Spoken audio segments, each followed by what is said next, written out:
అర్థం చేసుకుంటాడు కానీ దేవుణ్ణి మాత్రం అర్థం చేసుకోలేకపోతున్నాడు.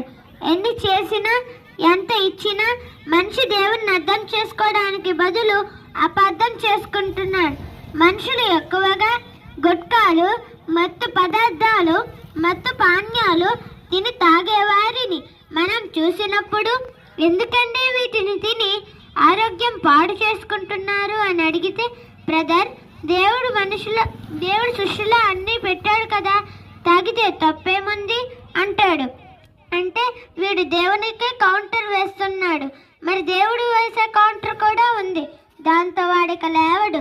అది ఎలా ఉంటుందంటే, నాయన సృష్టిలో జీడిపప్పు పెట్టాను, గన్నేరు పప్పు పెట్టాను, మరి జీడిపప్పు ఎందుకు తింటున్నావు, గన్నేరు పప్పు ఎందుకు తినడం లేదు అని దేవుడు అడిగితే వాడేమైపోతాడండి? అందుకే దేవుని కౌంటర్ వేయాలని చూడకండి, మీరు ఎన్కౌంటర్ అయిపోతారు. దేవునికి సెటైర్ వేయకండి, దేవునిలో సెట్ అవ్వండి. దేవుడు మీ మంచి కోరాడు కనుకనే మంచి ఆహారం తీసుకొని అంటున్నా, దేవుని మాట వెనుకున్నా దేవుణ్ణి అపార్థం చేసుకుంటున్నావు.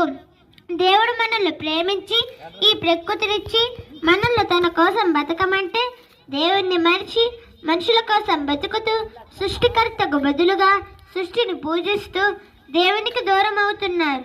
మనిషికి దేశం మీద ఉన్న భక్తి దేవుని మీద లేదు, భార్య మీద ఉన్న ప్రేమ దేవుని మీద లేదు. ఎందుకంటే దేవుడు మనకు అర్థం కావాలి, దేవుడు మనకు అర్థం కాలేదు.